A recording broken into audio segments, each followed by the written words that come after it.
अपनी माटी अपनी थाती। मेरे इस YouTube चैनल में आपका स्वागत है। मैं अंजनी निगम आपको बताऊंगा अपने देश के महापुरुषों, देश की परंपराओं और वैभव की वह कहानियां जिन्हें सुनकर आप गर्व का अनुभव करेंगे।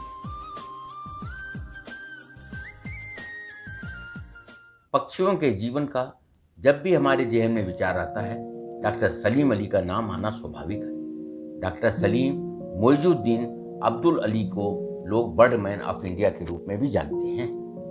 12 नवंबर 1896 को जन्मे डॉक्टर अली एक भारतीय पक्षी प्रेमी और विज्ञानी, वन्य जीव संरक्षणवादी और प्रकृतिवादी थे।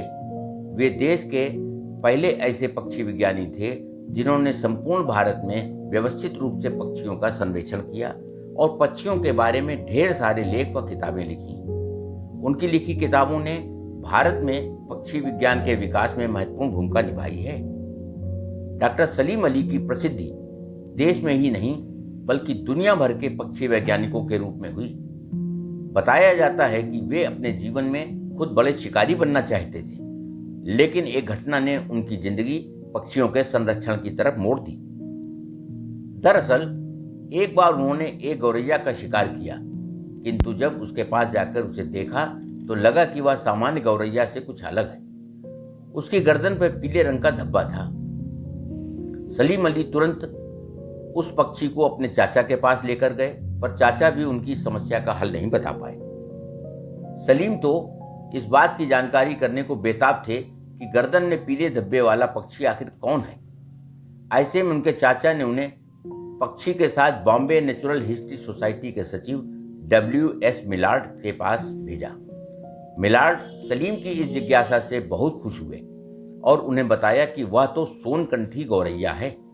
इतना ही नहीं, सोसाइटी के सचिव ने भारत में पाए जाने वाले दूसरे विशिष्ट पक्षी दिखाकर उनके बारे में भी बताया। उन्होंने सलीम अली को कॉमन बर्ड्स ऑफ मुंबई नाम की एक किताब भी दी। सलीम अली ने अपनी आत्मकथा फॉल ऑफ ए स्पैरो में इस घटना को अपने जीवन का टर्निंग पॉइंट माना है, जहां से उन्होंने पक्षियों के अध्ययन को ही अपने जीवन का लक्ष्य बना लिया। 1947 के बाद doctor Salim Ali Bombay natural history society के सबसे महत्वपूर्ण व्यक्ति बन गए। सन 1906 में 10 वर्ष के बालक सलीम अली की इस जिज्ञासा ने ही उन्हें दुनिया भर में पक्षी शास्त्री के रूप में पहचान दिलाई। पक्षियों के सर्वेक्षण में 65 साल गुजारने वाले इस शख्स को परिंदों का चलता फिरता विश्वकोश कहा जाता था। पक्षियों की अलग अलग प्रजातियों के अध्ययन के लिए वे भारत के कई क्षेत्रों के जंगलों में घूमे। कुमाऊं के तराई क्षेत्र में उन्होंने बया की एक ऐसी प्रजाति ढूंढ निकाली जो विलुप्त प्राय घोषित हो चुकी थी। पक्षियों के साथ सलीम अली का दोस्ताना व्यवहार था। उनके पास चिड़ियों को बिना नुकसान पहुंचाए पकड़ने के बहुत से तरीके थे। चिड़ियों को बिना घायल किए उन्हें पकड़ने की प्रसिद्ध गोंग एंड फायर तथा डेक्कन विधि की खोज सलीम अली ने ही की थी। इन विधियों का प्रयोग बखूबी किया जाता है। भरतपुर का केवला देव नेशनल पार्क सलीम अली के प्रयासों का नतीजा है। उन्होंने केरल के साइलेंट वैली नेशनल पार्क को बचाने का काम भी किया। प्रकृति विज्ञान और पक्षियों पर अध्ययन में महारत रखने वाले सलीम अली को देश विदेश के प्रतिष्ठित सम्मानों से नवाजा गया। उन्हें भारत सरकार ने 1958 में पद्म भूषण तथा 1976 में पद्म विभूषण जैसे देश के बड़े पुरस्कारों से सम्मानित किया गया। 20 जून 1987 को 91 साल की उम्र में डॉक्टर सलीम अली का मुंबई में निधन हो गया। उनके नाम से कई पक्षी विहारों और रिसर्च सेंटर के नाम रखे गए हैं। उनकी लिखी किताब the book of Indian birds दुनिया भर में प्रचलित है। आज की कहानी में बस इतना ही।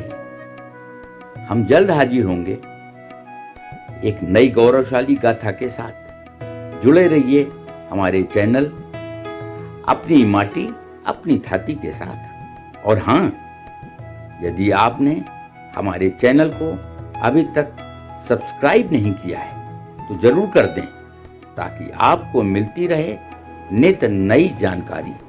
नमस्कार।